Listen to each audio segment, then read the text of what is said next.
గౌరవనీయులు రాష్ట్ర ఉప ముఖ్యమంత్రి మిత్రులు శ్రీ పవన్ కళ్యాణ్ గారు, సహచర మంత్రివర్గ సభ్యులు finance minister Keshav garu, honourable minister for revenue Shri Satyaprasad garu, honourable minister Lokesh garu, chief secretary to government Neerabh Kumar Prasad గారు,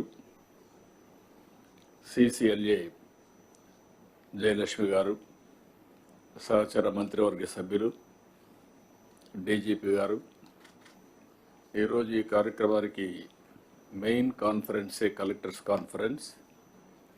అలాంటి కలెక్టర్స్ అందరికీ, సెక్రటరీస్ అందరికీ, అదే మరి మీడియాకు, ఫ్రెండ్స్కి అందరికీ కూడా నమస్కారాలు. ఇప్పుడే పవన్ కళ్యాణ్ గారు కొన్ని విషయాలు మాట్లాడారు, అదే మరి మంత్రులు కూడా మాట్లాడారు. ఇలాంటి కలెక్టర్స్ కాన్ఫరెన్స్లో ఒక దశ దిశ నిర్దేశించడమే కాకుండా గవర్నమెంట్ యొక్క విజన్ కానీ డైరెక్షన్ కానీ మీకు అందరికీ ఎప్పటికప్పుడు తెలియజేయడం, అదే మరి మనం చేసే పనుల కింద ఏం చేశామో అవన్నీ కూడా సమీక్ష చేసుకోవడానికి ఈ కలెక్టర్స్ కాన్ఫరెన్స్ ఉపయోగపడుతుంటాయి. అయితే నార్మల్ స్టేట్లో మనం చేసినప్పుడు చాలా ఈజీగా కూడా ఉంటాయి. ఒక డిస్ట్రక్షన్ జరిగిన తర్వాత మళ్ళీ దాన్ని రీబిల్డ్ చేసేటప్పుడు అనేకమైనటువంటి పెయిన్ పాయింట్స్ ఉంటాయి, సఫరింగ్ కూడా ఉంటుంది, హార్డ్ వర్క్ అవసరం అవుతుంది. అలాంటి పరిస్థితుల్లోనే మనం అందరం కూడా మొదటి కలెక్టర్స్ కాన్ఫరెన్స్ పెట్టుకున్నాం. ఇప్పుడు రెండో కలెక్టర్స్ కాన్ఫరెన్స్ పెట్టుకొని 6 నెలల్లోనే మనం సమీక్ష చేసుకుంటున్నాం. ఎప్పుడు కూడా ఒక పక్క క్రైసిస్ ఉంటుంది, క్రైసిస్లో కూడా ఆపర్చునిటీస్ ఉంటాయి. నేను I strongly believe that every crisis is an opportunity. How to convert that opportunity is the leadership. ఇప్పుడే పవన్ కళ్యాణ్ గారు చెప్పినట్టు మేమందరం కూడా ఎన్నికల కంటే ముందు ఒక్కొక్కరికి ఒక అనుభవం ఉంది. మాకు ఒక ఎక్స్పీరియన్స్ ఉంది, మీకు ఒక ఎక్స్పీరియన్స్ ఉంది. ఒక్కొక్కసారి బ్యూటీ ఆఫ్ డెమోక్రసీ, 5 ఏళ్ళ తర్వాత భారతదేశంలో మీరు చూస్తే ఎవరైనా ఎక్సెసివ్గా బిహేవ్ చేస్తే డెమోక్రటిక్ కరెక్ట్ చేస్తుంది. అది భారత రాజ్యాంగం ఇచ్చినటువంటి ఒక పెద్ద హస్తం. ఓట్ అనేది కోటీశ్వరులకి ఎక్కువ ఓట్లు ఇచ్చి కామన్ మ్యాన్కి ఒక ఓటు ఇవ్వలేదు. అందరికీ ఈక్వల్గా ఓటింగ్ మాత్రం ప్రతి ఒక్కరికి ఒక ఓటు ఇచ్చారు. ఆ ఓటే ఈ దేశాన్ని ఈరోజు కాపాడుతూ ఉంది. ఇంతమంది వారు చెప్పినట్టు కొన్ని కంట్రీస్ కూడా చూసాం. ఎప్పుడైతే ప్రజాస్వామ్యంలో కరెక్షన్ జరగవో, ఒక డిక్టేటర్షిప్లు వస్తాయో, అప్పుడు నియంతలు కూడా పుట్టుకొస్తారు. లేకపోతే ఆ నియంతల్ని పంపడానికి రెవల్యూషన్స్ కూడా వస్తూ ఉంటాయి. యు హావ్ సీన్ సిరియా, అంత మనకు బంగ్లాదేశ్ చూశారు. ప్రజల్లో కానీ ఒక రియాక్షన్స్ వచ్చినప్పుడు అవుట్ బర్స్ట్ అయితే అలాంటి పరిస్థితులు వస్తాయి. కానీ భారతదేశంలో మాత్రం రిపీటెడ్గా ఎలక్షన్ జరుగుతున్నాయి. కాబట్టి ప్రజా చైతన్యమే ఈ ప్రజాస్వామ్యానికి శ్రీరామ రక్ష. అది మనం అందరం కూడా గుర్తుపెట్టుకోవాల్సిన అవసరం ఉంది. ఈరోజు వారు చెప్పినట్టు నేను ఇంత మునిపే చెప్పాను, ఎవ్రీ క్రైసిస్ ఇది అన్ ఆపర్చునిటీ అని. వచ్చిన 6 నెలల నుంచి ఎక్కడికక్కడ ఏ విధంగా పోవాలనో అటు డిప్యూటీ సీఎం కానీ, నేను కానీ, మంత్రులు కానీ అందరం వర్కౌట్ చేస్తున్నాం. ఇటీవల ఐటీ మినిస్టర్ అమెరికాకి వెళ్ళడం, ఓసారి మనం ప్రయత్నాలు చేస్తే ఇమ్మీడియట్గా ఫలితాలు రావు. చాలామంది ఫలితం వస్తేనే నేను మాట్లాడతాను అనే పరిస్థితిలో ఉంటాం. అది విశ్వసనీయత కాదు. ఎప్పుడు కూడా విశ్వసనీయత రావాలంటే నెట్వర్కింగ్, ఫ్యూచర్ని విజువలైజ్ చేయడం, దాని ప్రకారం పనిచేస్తూ ఉంటే వస్తుంది. అందుకే మొన్నే ఐటీ మినిస్టర్ గారు అమెరికాకు పోయినప్పుడు అందరినీ కలిసి అదే మరిగా గూగుల్ క్యాంపస్ కూడా వెళ్ళి వాళ్ళు రిక్వెస్ట్ చేశారు. దాని ఫలితం ఈరోజు గూగుల్ కంపెనీ విశాఖపట్నానికి రావడానికి మీకంటే ముందే ఒక ఎంఓయూ చేసి ఇక్కడికి వచ్చాం. దానికే లేట్ అయింది. ఒక హాఫ్ అన్ అవర్లో మీటింగ్ అవుతుంది అనుకున్నాం, కానీ వాళ్ళని కూడా మనం ప్లీజ్ చేయాల్సిన అవసరం ఉంది. ఎవరైనా వచ్చినప్పుడు మీకు కూడా బ్యూరోక్రసీ కూడా ఇది ఒక లెసన్, అందరికీ బ్యూరోక్రసీ కాకుండా మినిస్టర్స్కి కూడా. మనం కానీ ఒక పాజిటివ్ నెట్వర్కింగ్ కానీ పాజిటివ్గా కన్విన్స్ చేయగలిగితే ఆటోమేటిక్గా పాజిటివ్ యాక్షన్స్ వస్తాయి. మనం వచ్చారు, ఈరోజు వచ్చారు. ఈరోజు నేను ఎప్పుడు మాట్లాడుతున్నాను, ఒకప్పుడు ఐటీ మాట్లాడాను, ఆ తర్వాత ఆర్టిఫిషియల్ ఇంటెలిజెన్స్ మాట్లాడుతున్నాం, ఇప్పుడు డీప్ టెక్ గురించి మాట్లాడుతున్నాం. అంటే వేరియస్ మార్పులు చేర్పులు వస్తున్నాయి భవిష్యత్తులో. వారు ఈరోజు వచ్చినప్పుడు అగ్రిమెంట్ చేసుకునేది ఒక ఎంఓయూ చేశాం. We're looking at a big opportunity in AI. Signed an MOU with Google. This will help in huge development in Visakhapatnam. ఈరోజు వాళ్ళు వచ్చినప్పుడు అంటున్నారు, విశాఖపట్నం మీరు ప్రపోజల్స్ చెప్పిన తర్వాత వెళ్ళాం, ఫస్ట్ హ్యాండ్ కొంచెం సర్వే చేసుకున్నాం. మా లెక్క ప్రకారం one of the best city. We're totally impressed అనే పరిస్థితికి వచ్చారు. ఇప్పుడు బిగ్ ఫర్మ్స్ లైక్ గూగుల్ కానీ ఇక్కడికి వస్తే, విశాఖపట్నానికి వస్తే స్ట్రాటజిక్ ఇన్వెస్ట్మెంట్లో that is a game changer. ఎందుకు నేను ఈ మాట వాడుతున్నానంటే, డేటా సెంటర్ రాగలిగి అదే మరి artificial intelligence, machine learning, deep tech ఇవన్నీ కానీ ఉపయోగించగలిగితే ఇది గ్లోబల్కే, ప్రపంచానికే ఒక సర్వీస్ హబ్ కింద తయారవుతుంది. డేటా సెంటర్ వచ్చి, ఆర్టిఫిషియల్ ఇంటెలిజెన్స్ వచ్చి, అదే సమయంలో సీ కేబుల్ ఇవన్నీ కనెక్ట్ చేస్తే ప్రపంచానికి అనుసంధానం చేసే పరిస్థితి వస్తుంది. ఏఐకే ఇది ఒక స్ట్రాటజిక్ లొకేషన్ అవుతుంది. నేను ఇటీవల కాలంలో మీ అందరితో మాట్లాడుతున్నాను, మళ్ళీ కూడా ఈరోజు కూడా అంటున్నాను, మీరు ఎంత హార్డ్ వర్క్ చేశారనేది ముఖ్యం కాదు, ఎంత స్మార్ట్ వర్క్ చేశారనేది ముఖ్యం. మనకు అవుట్కమ్స్ రావాలి. మనం కష్టపడి పనిచేస్తున్న ఫలితాలు లేకపోతే దానివల్ల ఏది రాదు. అందుకే నేను కూడా రాష్ట్రాన్ని ఒక నాలెడ్జ్ సొసైటీగా తయారు చేయాలని. Knowledge economy is different, knowledge society is different. రేపు రాబోయే రోజుల్లో ప్రజలు కూడా హార్డ్ వర్క్ చేయడం కాకుండా స్మార్ట్ వర్క్ చేసే పరిస్థితి రావాలనుకుంటున్నాం. దానికి కావాల్సిన నాలెడ్జ్ సొసైటీగా తయారు చేయడం. ఇది వచ్చిన తర్వాత మళ్ళీ మీ అందరికి ఎందుకు చెప్తున్నా అంటే, మొన్నే ఆర్టీజీఎస్తో గూగుల్ ఒప్పందం చేశారు. That is a very good ఒప్పందం. అది నేను మాట్లాడినప్పుడు మనం అన్ని డిస్కస్ చేస్తాం, ఆర్టీజీఎస్ ఎట్లా పనిచేయబోతుందని. దీంతో గూగుల్లో ఏవైతే ఇన్నోవేటివ్ ఐడియాస్ కానీ ఇప్పటి వరకు గవర్నెన్స్లో ఏవైతే ఉపయోగపడగలుగుతాయో అవన్నీ కూడా మనం ఉపయోగించుకునే పరిస్థితి వస్తుంది. అంటే మామూలు డెవలప్మెంట్కు ప్రైవేట్ వ్యక్తులకే కాకుండా గవర్నమెంట్లో పెద్ద ఎత్తున మార్పులు వచ్చే పరిస్థితి వస్తుంది. ఒక ఎగ్జాంపుల్ మీరు చూస్తే, విశాఖపట్నం ఏజెన్సీ ఏరియా ఏదైతే మనకు గంజాయి పంట, దాన్ని ఐడెంటిఫై చేయాలంటే మన వాళ్ళందరినీ పంపించాలి. వీళ్ళు ఒకసారి పోతారు, సరిగా రారు, కొంతమంది పోయినా ఐడెంటిఫై చేయని ప్రాబ్లమ్స్ వస్తాయి. గూగుల్లో సెటిలైట్ తీసుకొని ప్రాబబుల్ గంజా ఎక్కడుందో ఒకసారి అసెస్ చేశారు. ఒక 4,000 ఎకరాల్లో ఉందని ఒక అసెస్ చేశారు. 4,000 ఎకరాలని మ్యాపింగ్ చేయడానికి డ్రోన్స్ పంపిస్తున్నాం. ఇప్పుడు ఏమవుతుందంటే, డ్రోన్ పోయి పర్టికులర్ స్పాట్గా ఐడెంటిఫై చేయగలిగితే, అవి డిస్ట్రాయ్ చేయగలిగితే రూట్ నుంచి మనం కట్ చేసే పరిస్థితి వస్తుంది. That is the beauty of technology. ఇప్పుడు ఇంకొక పక్కన గూగుల్ ఒక ప్రోడక్ట్ తయారు చేశారు. ఆ ప్రోడక్ట్ మీరు చూస్తే సాయిల్ టెస్టింగ్ కూడా, soil health. Plant health, crop yield కూడా తయారు చేసే పరిస్థితికి వచ్చారు. వేరియస్ అప్లికేషన్స్ ఉన్నాయి, విల్ టాక్. ఇలాంటి వండర్ఫుల్ అకేషన్లో గుర్తుంటుంది 11వ తారీఖున కలెక్టర్స్ కాన్ఫరెన్స్. అదే రోజున గూగుల్తో MOU చేశాం. This is historic moment. That is a good news. మీకే కాకుండా రాష్ట్రానికి కూడా, రాష్ట్రం నుండి యువతకు కూడా. ఇప్పుడు ఇక్కడికి వచ్చినప్పుడు ఇంత మునిపే నేను చెప్పాను, 5వ తారీఖున మనం మొదటి కలెక్టర్స్ కాన్ఫరెన్స్ పెట్టుకున్నాం.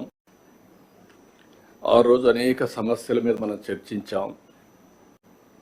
ఒక దశ దిశ ఏ విధంగా పోవాలో మీ అందరికీ చెప్పడం జరిగింది. 6 నెలల్లో 2వ కాన్ఫరెన్స్ పెట్టుకున్నాం. ఆ రోజు మరీ చీకట్లో ఉన్నాం. ఇప్పుడు కొద్దిగా వెలుగు కనపడుస్తూ ఉంది, కానీ ఇంకా వెలుగులోకి రాలేదు. మనం ఆ పరిస్థితిలో వచ్చాం. నేను ఎప్పుడు చెప్పేవాడిని, రాష్ట్రం వెంటిలేటర్ పైన ఉందని.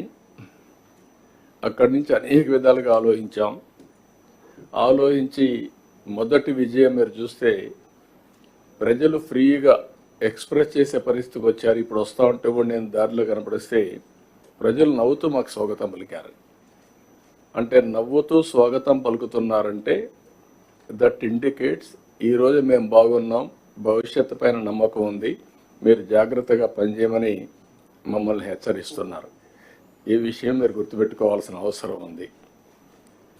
అయితే చాలా సవాళ్ళు ఉన్నా మీరు చూసినప్పుడు మీకు కూడా కలెక్టర్స్కి ఏమైనా జీతాలు వచ్చాయి. మీరు అప్పుడు కలెక్టర్స్ లేరు కాబట్టి మీకు తెలియదు, కానీ సీనియర్ ఆఫీసర్స్ కూడా 1వ తారీఖు జీతాలు రాలేదు. అక్కడి నుంచి జీతాలు 1వ తారీఖు ఇస్తున్నాం, పెన్షన్లు 1వ తారీఖు ఇస్తున్నాం.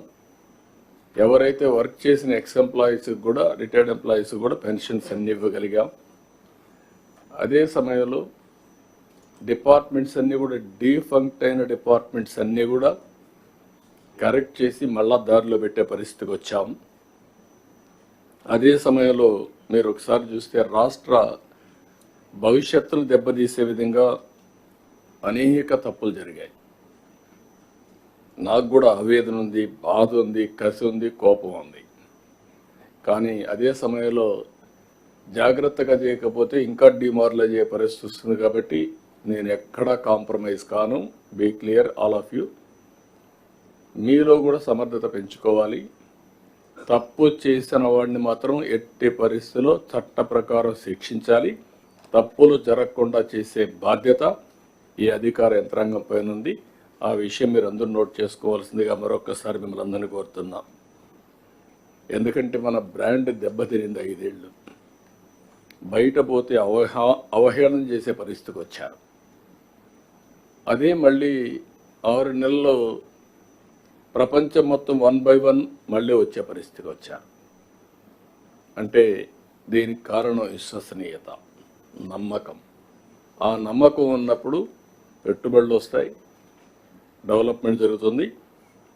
ఆటోమేటిక్గా చాలా వరకు మనం అనుకున్న లక్ష్యాలు నెరవేర్చే పరిస్థితికి వస్తాం. అయితే ఇక్కడ నేను ఇటీవల కాలంలో మాట్లాడుతున్న స్పీడ్ ఆఫ్ డూయింగ్ బిజినెస్ అని. స్పీడ్ ఆఫ్ డూయింగ్ బిజినెస్, గవర్నమెంట్లో స్పీడ్ ఆఫ్ డూయింగ్ బిజినెస్ లేకపోతే వ్యాపారాల్లో స్పీడ్ ఆఫ్ డూయింగ్ బిజినెస్ రాదు. మీరు కూడా వేగాన్ని పెంచాలి, స్పీడ్ పెరగాల్సిన అవసరం ఉంది.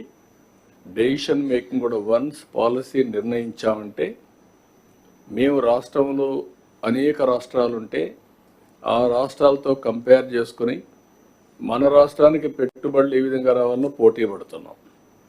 ఒక ఇన్వెస్ట్మెంట్ వచ్చింది, వాళ్ళు నెట్వర్క్ చేస్తున్నాం. ఈరోజు అమెరికాకు పోయి గూగుల్ ఆఫీసులో కూర్చోవాల్సిన అవసరం లేదు మనకు. ఎందుకు వెళ్తున్నాం?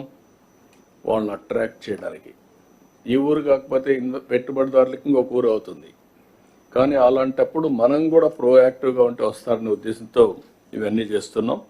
ఇక్కడ మీరు కూడా, నేను మిమ్మల్ని ఒకటే కోరుతున్నా, మీరు కూడా అలాంటి కలెక్టర్స్ అంతా మీరు పోటీ పడాలి. క్లియర్ కట్గా ఎస్టాబ్లిష్ చేస్తున్నాం. ఏ కలెక్టర్ పర్ఫార్మెన్స్ మీ నాయకత్వంలో మీ జిల్లాలో ఏం జరిగిందో చాలా స్పష్టంగా ఎస్టాబ్లిష్ చేస్తున్నాం. It is opportunity for you, it is challenge for you to prove. ఈ విషయం మీరు గుర్తుపెట్టుకోవాల్సిందిగా మిమ్మల్ని అందరినీ మరొకసారి కోరుతున్నాం. అయితే మీరు మేము అందరం సమీక్ష చేసుకోవడానికి ఈ మీటింగ్ పెట్టుకున్నాం. నేను ఇంత మునిపే చెప్పాను, ముఖ్యమంత్రిగా 4వసారి నేను. కానీ మొట్టమొదటిసారి ఈరోజు నేను ఇబ్బందుల్ని చూస్తున్నా. మామూలు ఇబ్బందులు కాదు, ఊహించని ఇబ్బందులు ఈరోజు రాష్ట్రంలో చూసే పరిస్థితికి వచ్చాం. ఇప్పుడే ఫైనాన్స్ మినిస్టర్ చెప్తున్నాడు, 10 లక్షల కోట్ల రూపాయలు బకాయిలు, 1 లక్ష కోట్ల రూపాయలు దగ్గర ఇంకా బిల్స్ పే చేయాలి. ఇంకొక పక్కన ఆదాయం కూడా తగ్గిపోయే పరిస్థితి. ఎప్పుడు కూడా అభివృద్ధి జరిగితే అభివృద్ధి వల్ల సంపద వస్తుంది, సంపద వల్ల గవర్నమెంట్కి ఆదాయం వస్తుంది. మళ్ళీ ఇది ఒక సైకిల్. అది టోటల్గా మిస్ అయ్యే పరిస్థితి వచ్చింది. 10 లక్షల కోట్ల రూపాయలకి ఇప్పుడు బారో చేయాలన్నా FRBM పర్మిట్ చేసే పరిస్థితి లేదు. ఇంకొక పక్కన మీరు ఒకసారి చూస్తే భవిష్యత్తును కూడా అన్ని డిపార్ట్మెంట్లు అప్పులు తీసుకొచ్చారు. అవన్నీ ఒక పక్క అయితే 14th finance commission, 15th finance commission 2 కమిషన్లు వచ్చాయి బైఫర్కేషన్ అయిన తర్వాత. 14th ఫైనాన్స్ కమిషన్ 14 నుంచి అమలులోకి వచ్చింది, 14-15 నుంచి ఆ ప్రాంతంలో. ఆ తర్వాత 15th కమిషన్ ఫైనాన్స్ కమిషన్ వచ్చింది. ఇంత తెలివి కూడా విచిత్రమైన తెలివి వీళ్ళకు. మనం అందరం ఆలోచిస్తుంటే ఇయర్లు ఎంత వస్తుందో ఆలోచిస్తాం, కానీ ఇంకా 2 ఏళ్ళు 24, 25, 25, 26 ఫైనాన్స్ కమిషన్ ఉంటుంది. తర్వాత కొత్త ఫైనాన్స్ కమిషన్ రిపోర్ట్ ఇవ్వాలి, గవర్నమెంట్ యాక్సెప్ట్ చేయాలి, దాని ప్రకారం మనకు డబ్బులు ఇస్తారు. 14th ఫైనాన్స్ కమిషన్ 22,112 కోట్లు మనం తీసుకుంటే 5 ఏళ్ళు వీళ్ళు వచ్చిన తర్వాత 62,000 కోట్లు 14th, 15th డ్రా చేశారు. 15th ఫైనాన్స్ కమిషన్ 24, 25, 25, 26 కూడా డ్రా చేసేశారు. ఈ 2 ఏళ్లకు కూడా డబ్బులు వచ్చే పరిస్థితి లేదు. అంటే ఆపర్చునిటీ కూడా ఏ విధంగా ఎక్స్ప్లాయిట్ చేశారనేది ఒక ఎగ్జాంపుల్ ఇది. అది చూసినప్పుడు నాకే షాక్ వేసింది, ఎంత తెలివిరా వీళ్ళకని చెప్పి అనిపించింది మా ఫైనాన్స్ సెక్రటరీ చెప్పినప్పుడు. అంటే ఇప్పుడు ఒక పక్క సూపర్ 6 ఇచ్చాం, ఒక పక్క గవర్నమెంట్ రన్ చేయాలి, ఒక పక్క FRBM రెస్ట్రిక్షన్స్ ఉన్నాయి. కానీ ఒక్క ప్రజలు ఇచ్చినటువంటి విజ్డమ్ ఏంటంటే ఒక రైట్ డెసిషన్ తీసుకున్నారు. ఆ రైట్ డెసిషన్ 21 మందిని గెలిపించడం. నేను కానీ, పవన్ కళ్యాణ్ గారు కానీ, నరేంద్ర మోడీ గారు ప్రధానమంత్రిగా మేము ప్రజలను అప్పీల్ చేసినప్పుడు ప్రజలను నమ్మి మా మీద విశ్వాసం పెట్టారు. అది ఈరోజు కేంద్రంలో వెంటిలేటర్ పైన రాష్ట్రానికి ఆక్సిజన్గా వాళ్ళు సప్లై చేసే పరిస్థితి వచ్చారు. కొంతవరకు నిలదొక్కునే పరిస్థితికి వచ్చాం. ఇవి ఒక ఎత్తు అయితే, ఇంకొక పక్కన భూ కబ్జాలు హాంట్ చేస్తున్నాయి. 60% of complaints are land grabbing or accounts మార్చేయడం, 22A మార్చేయడం, ఇవన్నీ కూడా 60% ఇవే ఉన్నాయి. నిన్నటి వరకు మద్యం మాఫియా దానికి ఒక సవాల్గా తయారైంది. ఇప్పుడిప్పుడే ట్రాక్లో పెడుతున్నాం, ఇంకా మీరు కూడా పెట్టాల్సిన అవసరం ఉంది. ఇసుక దోపిడీ ఇది ఒక పెద్ద సవాల్. ఫ్రీగా ఇసుక ఇస్తానన్నా అది అమలు చేయాలంటే ఒక పెద్ద సవాల్గా తయారయ్యే పరిస్థితి వచ్చింది. దీన్ని కూడా సెటిల్ చేస్తున్నాం. ఎట్టి పరిస్థితులు ఉపేక్షించాం. ఇప్పుడిప్పుడు గాడిలో పడింది, కానీ ఇంకా పూర్తిగా దీన్ని నర్చర్ చేయాల్సిన అవసరం ఉంది. ఇంకో పక్క గంజాయి, నేను ఇప్పుడే చెప్పాను, మొత్తం ఎక్కడికక్కడ రాష్ట్రం మొత్తం గంజాయి కానీ, ఇంకో పక్కన డ్రగ్స్ కానీ చాలా భయంకరంగా ఉండే పరిస్థితి వస్తూ ఉంది. ఏ నేరం జరిగినా దాని వెనకాన మళ్ళా గంజాయి బ్యాచ్ ఉండే పరిస్థితికి వచ్చారు. ఇంకో పక్క ఎర్ర చందనం కూడా స్మగ్లింగ్ జరగడం, అది కూడా పెద్ద పెద్ద స్మగ్లర్స్ తయారు చేయడం. ఈరోజు ఇవన్నీ అయిపోయిన రేషన్ బియ్యం నేను ఎప్పుడు ఇంత ఊహించలేదు. రేషన్ బియ్యం రీసైక్లింగ్, మళ్ళీ పోర్టుల్ని చేసుకొని రేషన్ బియ్యాన్ని ఎక్స్పోర్ట్ చేయడం, స్మగ్లింగ్ చేయడం, ఇదొక పెద్ద మాఫియా. అంటే ఏదైతే మేము ఆ రోజు చెప్పామో ఈ మాఫియా కూడా ఒక బలమైనటువంటి నెట్వర్క్ చేసుకొని రూట్స్లోకి వెళ్ళిపోయే పరిస్థితికి వచ్చారు. కానీ ఒకటే నేను మిమ్మల్ని కలెక్టర్స్ అందరినీ కోరుతున్నా, ఐఎమ్ వెరీ క్లియర్, ఎట్టి పరిస్థితిలో మీ జిల్లాలో ఎక్కడైనా సరే ఇలాంటి ఉంటే మాత్రం మీరు ఇంకా డెప్త్కి వెళ్ళాల్సిన అవసరం ఉంది. రూట్స్తో కూడా పెకలించాలి, కట్ చేయాలి. ఇవి రాబోయే 2-3 నెలల్లో ఈ ప్రభుత్వం ఎక్కడ ఉపేక్షించాం, ఫర్మ్గా ఉంటాం. మిమ్మల్ని కూడా అందుకే నేను కోరుతున్నా, దీన్ని ఏ విధంగా చేయాలో ఎప్పటికప్పుడు ఐడియాస్ ఇస్తాం. మీరు కూడా ముందుకు పోవాల్సిన అవసరం ఉంది. ఇంకొక పక్కన ఒకప్పుడు ల్యాండ్ గ్రాబింగ్ చూసాం, పొలాల్లో కొద్దిగా గట్లు కబ్జా చేసే చూసాం. ఇప్పుడు ఏకంగా పోర్ట్లు, సెజ్లు, ఫ్యాక్టరీలు ఇవి కూడా కబ్జా చేసే పరిస్థితి వచ్చాం బెదిరించి. అవి కూడా కరెక్ట్ చేస్తున్నాం. ఎప్పుడు కూడా ఒకసారి తప్పు జరిగితే మళ్ళా ప్రజాస్వామ్యంలో దీన్ని కరెక్ట్ చేస్తారని నమ్మకం కలగాల్సిన అవసరం ఉంది, విశ్వాసం కల్పించాల్సిన అవసరం ఉంది. డెఫినెట్గా ఇలాంటి సెటిల్మెంట్స్ ఎక్కడ జరిగాయో అందుకే కొత్త యాక్ట్ కూడా తీసుకొచ్చాం. ఏదైతే ల్యాండ్ గ్రాబింగ్ యాక్ట్ కూడా తీసుకొచ్చాం. చాలా ఏదైతే ల్యాండ్ కబ్జా చేస్తే ఎవరైతే కేసు పెడతామో వాళ్ళు ప్రూవ్ చేసుకోవాలి. ఒకప్పుడు అట్ట కాకుండా డిపార్ట్మెంట్ ప్రూవ్ చేసుకునే పరిస్థితి ఉంది. ఇప్పుడు యాక్ట్ కూడా పకడ్బందీగా వచ్చింది. దీనికి పర్ఫెక్ట్గా మీరు వర్కౌట్ చేయాల్సిన అవసరం ఉంది. అదే మరి మీరు ఇవన్నీ కూడా పాత వాసనలు ఇంకా హంట్ చేస్తున్నాయి. ఇంకా కూడా అక్కడక్కడ నేను కూడా ఎంత మ్యాక్సిమం ప్రయత్నం చేసినా ఒక డిసిసివ్గా ముందుకు పోయిన ఒక చీఫ్ మినిస్టర్గా అక్కడక్కడ ఇంకా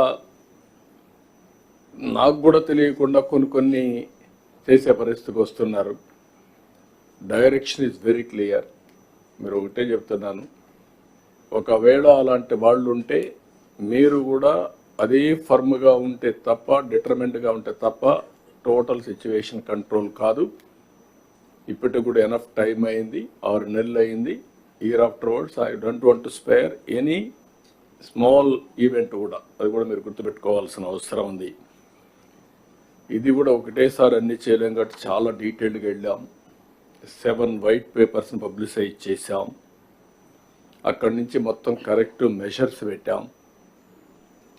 కడాన గవర్నమెంట్ ఆఫ్ ఇండియా ఇచ్చిన డబ్బులన్నీ కూడా డైవర్ట్ చేస్తే ఆ డైవర్ట్ చేసిన డబ్బులంతా కూడా ఇప్పుడిప్పుడే గవర్నమెంట్ ఖర్చు పెట్టి మళ్ళీ యూసీలు ఇచ్చి మళ్ళా డబ్బులు తీసుకొచ్చే పరిస్థితికి వచ్చాం. ఇంకొక పక్కన జిఎస్టిపి కూడా మీరు ఒకసారి చూస్తే మనం అది కూడా ఈరోజు మీతో మాట్లాడుతున్నాం. ఆ డీటెయిల్స్ కూడా ఒకసారి మీతో డిస్కస్ చేస్తాను. ఇంకొక పక్కన ఒక 20 పాలసీలు తీసుకొచ్చాం. విజన్ 2047 డాక్యుమెంట్ తీసుకొచ్చాం. మీరు కూడా విజన్ తయారు చేశారు, జిల్లాలకు కానీ మండలాలకు కానీ మీరు కూడా తయారు చేశారు. ఇందులో ఇండస్ట్రియల్ డెవలప్మెంట్ పాలసీ తీసుకొచ్చాం, MSME policy, food processing policy, electronic policy, private park policy, clean energy policy, semi conductor policy, drone policy, data centre policy, smart policies, green energy, ఇవన్నీ కూడా తీసుకొచ్చాం. ఇవన్నీ కూడా 20-25 పాలసీలు, టూరిజం పాలసీ కూడా తీసుకొచ్చాం. అంటే పాలసీ డాక్యుమెంట్ ఇచ్చాం, అదే మాదిరిగా విజన్ డాక్యుమెంట్ ఇచ్చాం, ప్రాసెస్ ఏం చేయాలనో బ్రాడ్గా గైడ్ లైన్ ఇచ్చాం, కర్మయోగి ద్వారా ట్రైనింగ్ కూడా ఏ విధంగా చేయాలి, ఆన్లైన్ ఆఫ్లైన్ ట్రైనింగ్ కూడా తీసుకొచ్చాం. ఈ పాలసీస్ వచ్చిన తర్వాత, ఇవన్నీ చేసిన తర్వాత ఒక 4 లక్షల కోట్ల రూపాయలు పెట్టుబడి పెట్టడానికి వచ్చారు. దీనివల్ల ఒక 4 లక్షల మందికి ఉద్యోగాలు వస్తాయి. మేము ఎలక్షన్ ముందు చెప్పాం 20 లక్షల మందికి ఉద్యోగాలు ఇచ్చే బాధ్యత తీసుకుంటున్నాం. ఆ డైరెక్షన్లో మనం ముందుకు పోతున్నాం. అమరావతి సెట్ చేశాం. దగ్గర గవర్నమెంట్ ఆఫ్ ఇండియా 15,000 కోట్ల రూపాయలు ఇచ్చారు. నరేంద్ర మోడీ గారు అయితే పూర్తిగా సహకరించి 15,000 వాళ్ళు ఇచ్చారు. ఇంకొక 11,000 బయట కూడా 16,000 కోట్లు వేరే ఇన్స్టిట్యూషన్ దగ్గర డబ్బులు తీసుకునే పరిస్థితికి వచ్చాం. ఇప్పటికే ఒక 31,000 కోట్ల రూపాయలు అమరావతికి ఫైనాన్స్ మొబిలైజ్ చేశాం. అల్టిమేట్గా 50,000 కోట్లు కావాలి బిగినింగ్లో. దానికి కూడా ఏం చేయాలో వర్కౌట్ చేస్తున్నాం. ఇంకొక పక్కన పోలవరం నిర్మాణానికి 12,157 కోట్ల రూపాయలు కేంద్రం ఆమోదించింది, శాంక్షన్ చేశారు. 2027కు పూర్తి చేయడానికి ఒక టైం బౌండ్ ప్రోగ్రాం పెట్టాం. దీనికి కూడా చాలా క్లియర్గా ఎవ్రీ మంత్ ఏం చేయాలనో ఇచ్చిన తర్వాత ఎట్టి పరిస్థితుల్లో 27కు పూర్తవుతుంది. ఇంకొక పక్కన మీరందరూ కూడా చాలా సిస్టమేటిక్గా పేదల సేవలో పింఛన్లు ఇచ్చే కార్యక్రమానికి శ్రీకారం చుట్టాం. 64 లక్షల మందికి ఎలాంటి ఇబ్బంది లేకుండా ఇంటికి వెళ్ళి పింఛన్ ఇస్తున్నాం. ఇంకొక పక్కన ఎవరైనా సరే ఆ పింఛన్ ఇచ్చేటప్పుడు వాళ్ళ మనుషులు ఎవరన్నా భర్త చనిపోతే భార్యకు ఆటోమేటిక్ ఇచ్చే పరిస్థితి తీసుకొచ్చాం. ఒక నెలలో తీసుకోకపోతే 3 నెలలు క్యారీ చేసే పరిస్థితి, 3 నెలలకు కలిసి ఒకటేసారి ఇచ్చే పరిస్థితి కూడా తీసుకొచ్చాం. ఒక విషయంలో మీరు గుర్తుపెట్టుకోవాల్సింది, దేశంలో ఇంత పెద్ద ఎత్తున పింఛన్లు ఇచ్చే ఏకైక రాష్ట్రం ఆంధ్రప్రదేశ్ రాష్ట్రం. మనకి ఎక్కువ ఆదాయం ఉంది కాదు, పేదలకు చాలా వరకు వెసులుబాటు వచ్చే పరిస్థితికి వస్తుంది. 4,000, 6,000, 10,000, 15,000 రూపాయలు ఇస్తున్నాం. అంటే ఈ 4 స్లాబుల్లో 33,000 కోట్ల రూపాయలు ఎవ్రీ ఇయర్ ఈ పింఛన్ల పైన ఇస్తున్నామంటే దీనిపైన మీరు శ్రద్ధ పెట్టడమే కాకుండా ఎక్కడికక్కడ ఎడ్యుకేట్ చేయాల్సిన అవసరం ఉంది. వేరే రాష్ట్రాలు చూసినప్పుడు మనలో సగం కూడా ఇవ్వడం లేదు, నియర్లీ. మనం గుర్తుపెట్టుకోవాలి ఈ విషయాన్ని. రెండోది, మనం ఇటీవల కాలంలో దీపం 2 కూడా ఇయర్లీ 3 సిలిండర్లు ఇస్తామని ఇచ్చేసాం. ఇప్పటికే 40 లక్షల మందికి మనం సిలిండర్లు డిస్ట్రిబ్యూషన్ చేశారు, ఇంకా బుక్ చేసుకున్నారు. 486 కోట్ల దగ్గర మనం డబ్బులు కూడా పే చేసే పరిస్థితికి వచ్చాం. ఇంకొక పక్కన మీరు ఒకసారి చూస్తే ఒకే రోజు నరేగా పనులు డిప్యూటీ సీఎం ఆ రోజు ఒక ఇంట్రెస్ట్ తీసుకున్నారు. 13,325 గ్రామాల్లో ఒకేసారి గ్రామ సభలు పెట్టి పల్లె పండుగ కింద సంక్రాంతికంతా పనులు చేయాలని ఒక సంకల్పం చేశారు. అందరం కూడా పార్టిసిపేట్ చేశాం. ఇది పూర్తి చేయడానికి కలెక్టర్స్ ఎప్పటికప్పుడు రివ్యూ చేయాలి, అనుకున్న టార్గెట్ ప్రకారం పూర్తి కావాలి. ఇంకొక పక్కన 16,347 టీచర్ పోస్టుల భర్తీకి మనం ప్రిపేర్ అయ్యాం, డిఎస్సి నోటిఫికేషన్ ఇస్తున్నాం. ఇవి కూడా నెక్స్ట్ ఇయర్ ట్రైనింగ్ ఇచ్చి మళ్ళీ స్కూల్స్ రీఓపెన్ రోజున ఆల్ టీచర్స్ని పోస్ట్ చేసే పరిస్థితి రావాలి. దీనికి కూడా మీరు శ్రీకారం చుట్టాల్సిన అవసరం, దీన్ని కూడా వర్కౌట్ చేసుకోవాల్సిన అవసరం ఉంది. మొన్ననే మీరు చూస్తే 43,000 స్కూల్స్లో 1,20,00,000 మంది పేరెంట్స్ అందరినీ పిలిపించి మెగా పేరెంట్స్ టీచర్స్ ఈవెంట్లు క్రియేట్ చేశారు. ఇది చాలా బాగా వెళ్ళింది. దీన్ని మనం రెగ్యులర్ ఫ్యూచర్ కింద చేయాలి. నాలెడ్జ్ సొసైటీ గురించి మాట్లాడినప్పుడు పిల్లలను కూడా మనం బాగా చదివించగలిగితేనే అవుతుంది. దీన్ని కూడా మనం చేయాల్సిన అవసరం ఉంది. అదే మరి అన్నా క్యాంటీన్లు అయితే దగ్గర 199 అన్నా క్యాంటీన్లు ఓపెన్ చేశాం. ల్యాండ్ టైటిలింగ్ యాక్ట్ రద్దు చేశాం. కబ్జా నిరోధక చట్టాన్ని తీసుకొచ్చాం. ఇంకొక పక్కన సమస్య అనలైజ్ చేసుకున్న తర్వాత మ్యాక్సిమం ప్రాబ్లమ్స్ అన్నీ ఎక్కడి నుంచి వస్తున్నాయో చూస్తే 60% ల్యాండ్ రిలేటెడ్. దీనికి ఒక చట్టాన్ని తీసుకొచ్చాం. వీళ్ళు తీసుకొచ్చి ల్యాండ్ టైటిలింగ్ యాక్ట్ని రద్దు చేశాం. ఇప్పుడు రెవెన్యూ సదస్సులు పెట్టాం. నేను ఒకటే మిమ్మల్ని కలెక్టర్స్ అందరినీ కోరుతున్నా, ఈరోజు మీరు రెవెన్యూ సదస్సులు పెట్టి తూతూ మంత్రంగా చేస్తే మాత్రం సమస్య పరిష్కారం కాదు. నేను రిపీట్గా చెప్తున్నా, హ్యూమన్ యాంగిల్లో పనిచేయాలి. ఏ సమస్య అయినా ఆ సమస్యకు పరిష్కార మార్గాన్ని మీరు చూపించాలి. సరైన మార్గంలో వెళ్లాల్సిన అవసరం ఉంది. ఇక్కడి నుంచి ఇంకొక ఆఫీసర్కి పంపించినంత మాత్రాన సమస్య పరిష్కారం కాదు. చాలా దిక్కల్లో నేను చూశాను, క్వాలిటేటివ్ డిస్పోజల్ లేదు. నిన్న కూడా నేను 2 అవర్స్ కూర్చున్నాను. ఓన్లీ పబ్లిక్ గ్రీవెన్సెస్ రెడ్రెస్ల పైన 2 అవర్స్ కూర్చున్నాను. అంత మునుపు 4-5 గంటలు కూర్చున్నాం. We're breaking our heads. Only 4 డిపార్ట్మెంట్లు 90% ఉన్నాయి. Revenue 60%, law and order another 15-20%. అక్కడి నుంచి Panchayati Raj and also municipal administration. ఈ 5-6 డిపార్ట్మెంట్లోనే 90% గ్రీవెన్స్ ఉండే పరిస్థితి వస్తూ ఉంది. If you sort it out all grievances, then only nominal ఉంటాయి. ఎక్కడ పోయినా తిరిగి మాకు ఇస్తున్నారంటే ప్రజల్లో కూడా అన్రెస్ట్ వస్తూ ఉందంటే బికాస్ వీఆర్ నాట్ ఏదైతే క్వాలిటేటివ్ డిస్పోజల్ కానీ క్వాలిటేటివ్ రిడ్రెస్లు కానీ జరగడం లేదు. దీన్ని కూడా మీరు ఫ్రాంక్గా చెప్పండి, what is your problems, we're prepared to listen to you. అల్టిమేట్గా ఫైనాన్షియల్ ప్రాబ్లమ్స్ ఎట్టి పరిస్థితుల్లో 100% సార్ట్అవుట్ చేయాలి. ఎక్సెప్ట్ కోర్టులో ఉండి ఇది సాల్వబుల్ కాదు అనుకున్నట్టు తప్ప ఏదో ఫారెస్ట్ ల్యాండ్ నాకు పట్టా ఇవ్వమంటే మనం ఇవ్వలేము.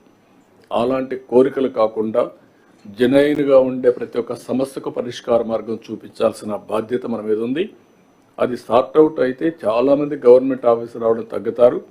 ఎన్నో సంవత్సరాలుగా తూతూ మంత్రంగా జరుగుతున్నాయి మన యొక్క గ్రీవెన్స్ డిస్పర్సల్ అన్నీ. ఫైనల్గా నేను అనుకోవడం ఏంటంటే, ఒకసారి ఇది పెడితే ఏ సమస్య అయినా పరిష్కారం కాకపోతే ఎందుకు కాలేదు కూడా రికార్డు ఉండాలి. ఎవరు వచ్చినా మనం చెప్పే పరిస్థితిలో ఉండాలి. ఏ లెవెల్ అయినా అదే వర్తిస్తుంది. అకౌంటబిలిటీ కూడా తీసుకొస్తాం. ఫైనాన్స్కి వచ్చినప్పుడు మన ఆర్థిక పరిస్థితిని బట్టి అర్హులందరికీ ఏ విధంగా ఇవ్వాలన్నా దానికి కూడా ఇది చేస్తాం. అందులో కూడా చూస్తే ఇండివిజువల్గా ఉంటాయి, కమ్యూనిటీకి ఉంటాయి. Will prepare accordingly, will give clarity for all of you. ఇది అయిన తర్వాత ఇంకొక పక్కన మీరు చూస్తే ఇటీవల ధాన్య సేకరణ కూడా చాలా బాగా చేస్తున్నారు. దానికి కూడా చాలా స్పష్టంగా మనం 15 లక్షల మెట్రిక్ టన్నులు ఇప్పుడు ధాన్యం సేకరించగలిగాం. 48 గంటల్లోనే డబ్బులు ఇచ్చే పరిస్థితికి వచ్చాం. దానిపైన కూడా చాలా 3 కండిషన్స్ పెట్టాం. ఏదైతే లారీలు లోడింగ్ అన్లోడింగ్ ఎడ జరుగుతూ ఉంది, తేమను బట్టి ఏ విధంగా వాళ్లకు ఎంఎస్పి ఇచ్చారు, అదే సమయంలో 48 అవర్స్లో క్యాష్ వేసారా లేదు చూస్తున్నాం. ఇప్పుడు ఇంప్రూవ్ అయింది. ఇంకొక 10% అక్కడక్కడ కంప్లైంట్స్ ఉన్నాయి. అవి కూడా మనం సార్ట్అవుట్ చేయాల్సిన అవసరం ఉంది. ఇంకొక పక్కన 5 ఏళ్లలో పూర్తిగా నాశనం అయిపోయిన రోడ్లన్నీ ఈరోజు పార్ట్ హోల్ ఫ్రీ రోడ్లుగా ఇచ్చేస్తున్నాం. 860 కోట్ల రూపాయలు ఇచ్చాం. ఇంకొక 500-600 కోట్లు కావాలంటే అది కూడా శాంక్షన్ చేసే పరిస్థితికి వచ్చాం. సంక్రాంతి నాటికి కనీసం R&B రోడ్లన్నీ కూడా గుంతలు లేని రోడ్లుగా తయారు చేయడం మనందరి బాధ్యత. అదైనా పంచాయతీ రాజ్ రోడ్స్ కూడా ఏం చేయాలో చేస్తామని చెప్పి కూడా నేను మీకు తెలియజేస్తున్నా. ఇక్కడ నేను మిమ్మల్ని అందరినీ కోరేది ఏంటంటే, ఒక సిస్టమేటిక్గా కలెక్టర్స్ కాన్ఫరెన్స్ మీకు అందరికీ ఒక క్లారిటీ రావాల్సిన అవసరం ఉంది. రెండోది, ఇక్కడ ఉండే సీనియర్ అడ్మినిస్ట్రేషన్ మంత్రులు కానీ, ప్రిన్సిపల్ సెక్రటరీస్ కానీ మీరు క్లియర్ కట్ డైరెక్షన్ ఇచ్చే పరిస్థితి ఉండాల్సిన అవసరం ఉంది. ఎక్కడికక్కడ వర్టికల్ హారిజాంటల్ ఇంటిగ్రేషన్ చేయడం, జవాబుదారితనంతో పనిచేయించడం, ఎవరైనా పని చేయకపోతే వాళ్ళను కూడా పికప్ చేయడం, ఒకవేళ స్టిల్ కానీ మొండికేస్తే అవసరమైతే కొన్ని పనిష్మెంట్లు కూడా ఇచ్చి మన సిస్టాన్ని సెట్ చేయాల్సిన అవసరం ఉంది. ఈ విషయం కూడా మీ అందరినీ కోరుతున్నా. దీనికి కొలమానాలు కూడా ఉన్నాయి. అవి కూడా మనం ఒకసారి ఏ విధంగా చేస్తాం మీకు ఒకసారి చెప్తాను నేను. అందుకే ఇప్పుడు మనం ఒక విజన్ డాక్యుమెంట్ కూడా తీసుకొచ్చాం, విజన్ 2047. నేను 2000లోనే విజన్ 2020 తయారు చేసేటప్పుడు ఎగతాళి చేశారు. ఇప్పుడు అందరూ కూడా కన్విన్స్ అయ్యారు. ఆ విజన్ డాక్యుమెంట్ని మనం అమలు చేయడానికి డే ఆఫ్ టుమారో ఇది చేస్తున్నాం. రేపటికి 6 months అవుతుంది. Day of tomorrow vision 2047 inaugurate చేసి అక్కడి నుంచి లాంచ్ చేసి ముందుకెళ్తున్నాం. నేను ఇక్కడ ఒకటే మిమ్మల్ని అందరినీ కోరుతున్నాను, ఈ విజన్ అనేది థియరీ కాదు. ఈ విజన్లో చాలా స్పష్టంగా రాష్ట్రంలో స్పష్టమైనటువంటి టార్గెట్స్ పెట్టుకున్నాం. అదే టార్గెట్స్ని నెక్స్ట్ లెవెల్ డిస్ట్రిక్ట్లో పెట్టాం. దానికి కలెక్టర్స్ రెస్పాన్సిబిలిటీ తీసుకోవాలి. ఆ తర్వాత మండల్, ఆ తర్వాత పంచాయత్, తర్వాత ఫ్యామిలీ, తర్వాత ఇండివిజువల్. ఈ విజన్ అనేది ప్రతి ఒక్క వ్యక్తి 2047లో నేను ఎక్కడుండాలి, ప్రతి ఒక్క ఫ్యామిలీ నా ఫ్యామిలీ ఎక్కడుండాలి, నా గ్రామం ఎక్కడుండాలి అని ఒక నిర్దిష్టమైనటువంటి ఆలోచనతో ముందుకు పోయే పరిస్థితి రావాల్సిన అవసరం ఉంది. ఇప్పటికే మీరు చూస్తే ఇప్పుడిప్పుడే కొంచెం సెట్ చేస్తున్నాం. GSTP first quarter last time అయితే మీరు చూస్తే 13.5% మనం 14-19 జిఎస్టిపి గ్రోత్ ఉంది. 1% గ్రోత్ రేటు పెంచితే దానివల్ల దగ్గర 15,000 నుంచి 16,000 కోట్ల రూపాయలు రాష్ట్రానికి అదనంగా ఆదాయం వస్తుంది. 3% అంటే దగ్గర 45 to 50,000 crores అడిషనల్గా ఇన్కమ్ వచ్చే పరిస్థితి వస్తుంది.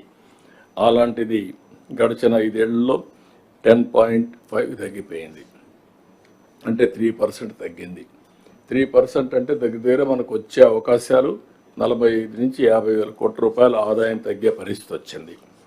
ఇప్పుడు కూడా ఫస్ట్ క్వార్టర్లో మళ్ళా స్టార్ట్ చేశాం. ఫస్ట్ క్వార్టర్లో ఆల్ ఇండియా 9.7 అయితే మంది 9.55 వచ్చింది. సెకండ్ క్వార్టర్కి పికప్ చేశాం. ఆల్ ఇండియా 8 అయితే మంది 8.75 వచ్చింది. అంటే ఈ సంవత్సరం ఆల్ ఇండియా కంటే మనం 0.9 లెస్ దెన్ 1 ఇంకా 1 పెరగాల్సిన అవసరం ఉంది. 0.9 పెంచాం. అంటే రాబోయే రోజుల్లో ఈ సంవత్సరం అరౌండ్ 9% కాడ మనం ల్యాండ్ అయితే 9-10 మధ్యలో, నెక్స్ట్ ఇయర్ నుంచి సింగిల్ డిజిట్ కాకుండా డబుల్ డిజిట్ పోతాం. ఆ తర్వాత మీరు ఒకసారి చూస్తే 15% growth rate for the next 25 years grow కావాల్సిన అవసరం ఉంది. అది మీరు అందరూ కూడా ప్లాన్ చేసుకోవాల్సింది. 15% గ్రోత్ రేట్ కంటే తగ్గితే ఆ జిల్లాలో ఉండే కలెక్టర్స్ లేకపోతే రాష్ట్రం కూడా మనం రివ్యూ చేసుకొని ముందుకు పోవాల్సిన అవసరం ఉంది. అల్టిమేట్గా విజన్ 2047 హెల్తీ, వెల్తీ, హ్యాపీ, ఈ 3 కాన్సెప్ట్ల పైన మీరు ముందుకు తీసుకుపోవాల్సిన అవసరం ఉంది. ఇంకొక పక్కన 10 ప్రిన్సిపల్స్ పెట్టాం. Zero poverty. అందుకే మనం ఎవ్రీ మంత్ పేదల సేవలోని పెట్టాం. జీరో పావర్టీ, P4 పాలసీ, ఆర్థిక అసమానతలు తగ్గించే విధానం ఏ విధంగా చేయాలి దాని గురించి కూడా మనం మాట్లాడతాం. రెండోది employment, everywhere employment. That is the biggest concern. ప్రతి ఒక్కరికి ఉపాధి కల్పించే పరిస్థితి రావాలి. దానికి మీరు కూడా మా పాలసీలన్నీ కూడా మీరు చూస్తే దేశంలో ఫస్ట్ టైం ఎంప్లాయ్మెంట్ ఎక్కువ మందికి ఇస్తే ప్రతి ఒక్క ఇండస్ట్రీలో అదనపు ఇన్సెంటివ్స్ ఇచ్చాం. That is the commitment of this government. మూడోది పాపులేషన్ మేనేజ్మెంట్. చాలామంది కలెక్టర్స్ ఇంకా what is the fertility rate, what is the growth of population ఇవన్నీ మర్చిపోయారు. కాబట్టి ఇప్పుడు అందరూ మీరు రివ్యూ చేసుకోవాల్సిన అవసరం ఉంది. స్లోగా మనం 1.7, 1.6 అట్లా వచ్చే పరిస్థితికి వస్తున్నాం. ఇప్పుడు కానీ కంట్రోల్ చేయకపోతే మళ్ళీ కంట్రోల్ చేయలేము. ఇప్పుడు చాలా దేశాలన్నీ ఇబ్బందులు పడుతున్నాయి. సౌత్ కొరియా 0.7కు పడిపోయారు. ఇంకా ఏజింగ్ పెరుగుతుంది, పాపులేషన్ యంగ్స్టర్స్ ఉండరు. అంటే రాబోయే రోజుల్లో కూడా ఆ కంట్రీస్ అన్ని కూడా డిమినిషింగ్కి వెళ్ళిపోయే పరిస్థితికి వస్తున్నారు. అది చేస్తూనే నాలెడ్జ్ సొసైటీ. ఈ 3rd పాయింట్లో population management with knowledge society, that is our aim. ఇంకొక పక్క వాటర్ సెక్యూరిటీ, దీనికి కూడా ఆలోచిస్తున్నాం. పోలవరం పూర్తి చేస్తాం. నదుల అనుసంధానం మనం చేసుకోగలిగితే ఈ రాష్ట్రంలో దెన్ వాటర్ ప్రాబ్లం అనేది ఉండదు. దాన్ని కూడా వర్కౌట్ చేస్తున్నాం. ఎక్కడ చూసినా వ్యవసాయం, దీని మీద మీరు అగ్రిటెక్ వెళ్దాం. కాస్ట్ ఆఫ్ అగ్రికల్చర్ తగ్గించండి, ప్రొడక్షన్ పెంచడం, ప్రొడక్టివిటీ పెంచడం, ఏం చేయగలుగుతారో అన్నీ చేసి అగ్రికల్చర్ని రివైవ్ చేసే బాధ్యత మనందరిపైన ఉంది.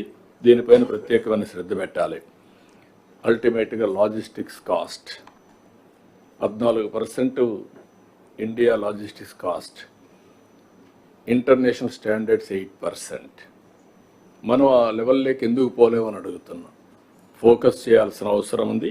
ఈ లాజిస్టిక్స్ కాస్ట్ని మనం ఎక్కడిక్కడ వర్కౌట్ చేయాలి. అదే సమయంలో ఎనర్జీ ఫ్యూయల్ ఆప్టిమైజేషన్. అందుకనే ప్రతి ఒక్క వెహికల్స్ అన్నీ కూడా ఎలక్ట్రికల్ వెహికల్స్కి వెళ్ళిపోవడం, solar, wind, pumped energy, battery, ఇవన్నీ కాంబినేషన్ తీసుకెళ్ళడం, 2 విధాల వాతావరణాన్ని బ్యాలెన్స్ చేయడం. రెండోది కాస్ట్ ఎఫిషియన్సీ కూడా చేయగలిగితే మనకు పెద్ద అడ్వాంటేజ్ వస్తుంది. ఇది కూడా చేయాల్సిన అవసరం ఉంది. ఇంకో పక్క product perfection. This is very very important. మన ప్రోడక్ట్స్ అన్నీ కూడా సబ్ స్టాండర్డ్ ఆర్ అదర్వైజ్ చాలా తక్కువ క్వాలిటీ ఉండడం, ఇవన్నీ ఉన్న ఏ ప్రోడక్టే కావచ్చు, అది ఇండస్ట్రియల్ ప్రోడక్ట్ కావచ్చు, సర్వీస్ ప్రోడక్ట్ కావచ్చు, లేకపోతే ఐటీ కానీ ఏదైనా సరే ఆ ప్రాబ్లమ్స్ ఉన్నాయి. ఇది కూడా చేయాల్సిన అవసరం ఉంది. అదే మరి deep tech in all walks of life. ఒకటని కాదు, మీరు అనునిత్యం మీరు ఏ విధంగా అనలైజ్ చేస్తారు, ఈ గోల్స్ అన్నీ కూడా చూసుకొని ఏఐ కానీ, టెక్నాలజీ కానీ, అనుసంధానం కానీ, కాస్ట్ ఎఫెక్టివ్నెస్ కానీ, డ్రోన్స్ ఉపయోగించడం, సీసీటీవీ కెమెరాస్, మీ యొక్క సెటిలైట్, ఐఓటీస్ అన్ని అనుసంధానం చేసుకొని మనం ట్రూత్కు దగ్గరగా రియల్ టైం ఇన్ఫర్మేషన్ తీసుకొని మళ్ళీ రియల్ టైం సొల్యూషన్ ఇచ్చే పరిస్థితి రావాలి. ఈ విషయంలో మీకు అందరికీ క్లారిటీ ఉండాల్సిన అవసరం ఉంది. స్వచ్ఛ ఆంధ్రప్రదేశ్ ఇది కూడా చాలా భయంకరంగా తయారైంది. 83 లక్షల మెట్రిక్ టన్నులు పట్టణాల్లో లెగసీ గార్బేజ్ ఉండే పరిస్థితికి వచ్చింది. ఇంకా గ్రామీణ ప్రాంతాల్లో కూడా చాలా ఉంది. దీన్ని ఒక పద్ధతి ప్రకారం తీసుకొని 100% క్లీన్ విలేజెస్, క్లీన్ టౌన్స్ ఇది అవర్ కాన్సెప్ట్. దీన్ని లాజికల్గా తీసుకుపోవాల్సిన అవసరం ఉంది.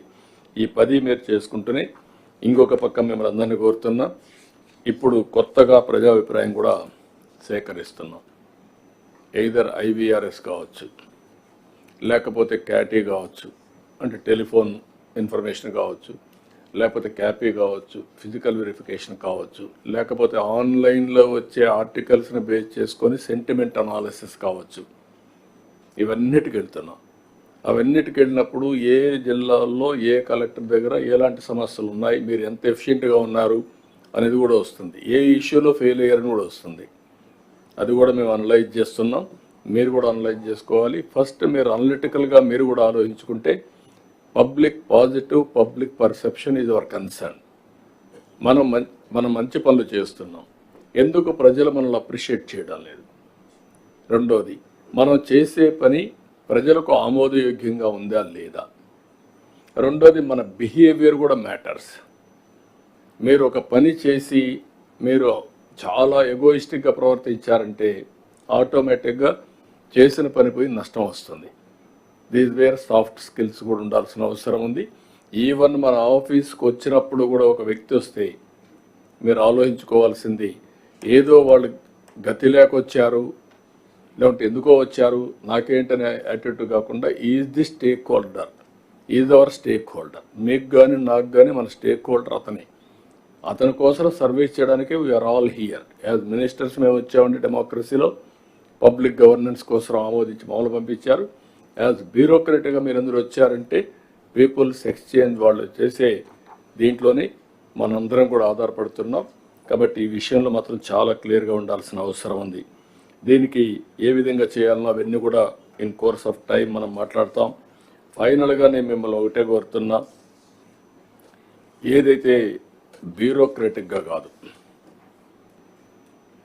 హ్యూమన్ యాంగిల్లో ఆలోచించండి.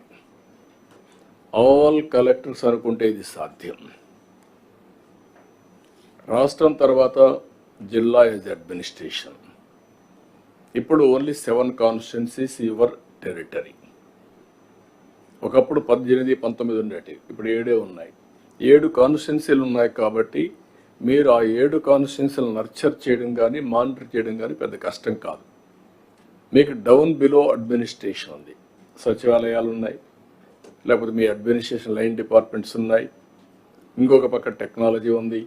ఈ 2 అనుసంధానం చేసుకోగలిగితే పనిచేయడం పెద్ద కష్టం కాదు, రిజల్ట్స్ ప్రొడ్యూస్ చేయడం అంతకంటే కష్టం కాదు. కానీ మీరందరూ కూడా గుర్తుపెట్టుకోవాల్సింది, మీరు చేసే పని వల్ల ఎంత ఫలితాలు వస్తున్నాయో 80-20 పెట్టుకొని you have to work in the direction.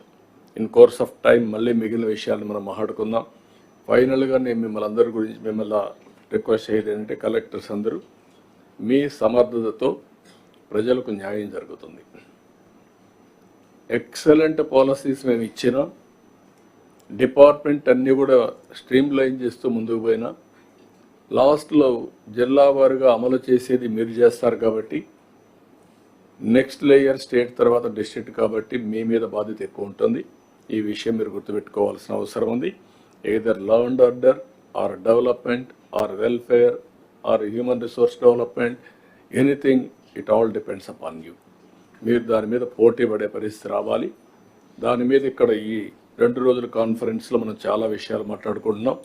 ఇంకా ఏదైనా డౌట్స్ ఉంటే you be in touch with concern department. Learning అనేది ఇది కంటిన్యూస్ ప్రాసెస్, లైఫ్ లాంగ్. మనం నేర్చుకున్నది కానీ మీరు అమలు చేసే అవకాశం మీ కలెక్టర్స్కి ఉంది. ఈరోజు సెక్రటరీస్ ఉన్నారు, వాళ్ళ డిపార్ట్మెంట్లోనే వాళ్ళు అమలు చేయగలుగుతారు. మినిస్టర్స్ ఉన్నారు, వాళ్ళ డిపార్ట్మెంట్లో వాళ్ళు అమలు చేయగలుగుతారు, క్యాబినెట్లో కాంట్రిబ్యూట్ చేయగలుగుతారు. వైరస్ కలెక్టర్ మీరు అమలు చేసి బెస్ట్ ప్రాక్టీస్ వేరే కలెక్టర్స్ కూడా అమలు చేయడానికి అవకాశాలు ఉన్నాయి. మీకు రిజల్ట్స్ వస్తే ఆటోమేటిక్గా దాన్ని వేరే కలెక్టర్స్ అమలు చేస్తారు.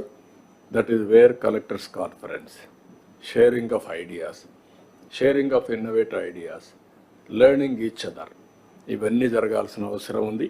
అల్టిమేట్గా ఒక పక్క ప్రోగ్రెస్, ఒక పక్క సస్టైనబుల్ డెవలప్మెంట్, ఇంకొక పక్క పాజిటివ్ పీపుల్స్ పర్సెప్షన్. వాళ్ళు అది లేకుండా మేము ఇట్లనే ఉంటాం, మేము ఎరాటిక్గా ఉంటాం, మనం ఎవరం కూడా పెత్తందారులం కాదు. మనకు పేద ప్రజలకు సేవకులుగా ఉంటూ వాళ్ళ యొక్క మంచి చెడులు మనం కానీ ఇచ్చేయగలిగితే దానివల్ల చాలా ట్రెమెండస్ సాటిస్ఫాక్షన్ ఉంటుంది. ఇంత మునిపే కేశవ్ గారు అన్నట్టు I have seen in my life everything, be clear. ఈరోజు నేను కానీ పవన్ కళ్యాణ్ గారు కానీ ప్రధానమంత్రి నరేంద్ర మోడీ గారు కానీ ఒకటే ఆలోచిస్తున్నాం, సొసైటీ ఫస్ట్, పీపుల్ ఫస్ట్. ఏం చేయాలి, ఏం చేయగలుగుతాం, ఆ డైరెక్షన్స్ ఆలోచిస్తున్నాం. మీకు ఒకటే చెప్తున్నా, డబ్బులు లేవని అభివృద్ధి ఆపేయద్దండి, ఇన్నోవేటివ్గా ఆలోచించండి. Come back with ideas. One idea will change totally. అటు కాకుండా దీనికి డబ్బులు లేవు కాబట్టి గొంతులు ఎట్లా ఉంటాయి అంటే ఇంకా గొంతు పెరుగుతుంది. మొన్న మీరు చూశారు, మా దగ్గర డబ్బులు లేవు. డిపార్ట్మెంట్ పంచాయతీరాజ్లో డబ్బులు లేకపోతే ఫైనాన్స్ కమిషన్ డబ్బులు కూడా ఖర్చు పెట్టేస్తే ఆ డబ్బులు ఇచ్చి రెండో బిల్లు తెప్పించి కొద్దిగా ముందుకు పంపించాం. అదే మరి రోడ్లకు డబ్బులు లేకపోతే 820 కోట్ల రూపాయలు ఇక్కడక్కడ ఇచ్చి అన్ని ఇచ్చి ఒక టార్గెట్ పెట్ చేశాం. ఇట్లా ఎవ్రీథింగ్ వీలైనంత వరకు. తాత్కాలికంగా ఇబ్బందులు ఉన్నాయి, all problems will hunt us some more time, but it is with us how to manage things. So with this, again and again during the day, ఎక్కడైతే అవసరమైతే నేను కూడా ఇంటర్వ్యూన్ అవుతాను, అదర్వైజ్ విల్ మూవ్ ఫార్వర్డ్. ఫైనల్గా నేను request చేసేది, పోయిన కాన్ఫరెన్స్కి ఈ కాన్ఫరెన్స్కి మనం మెరుగ్గా చేశాం, నెక్స్ట్ కాన్ఫరెన్స్కి పర్ఫెక్షన్ రావాలి. With this I'm thanking all of you. Thank you అనండి. Thank you, sir, for putting the people first as in the administration and also on one idea and people first. I think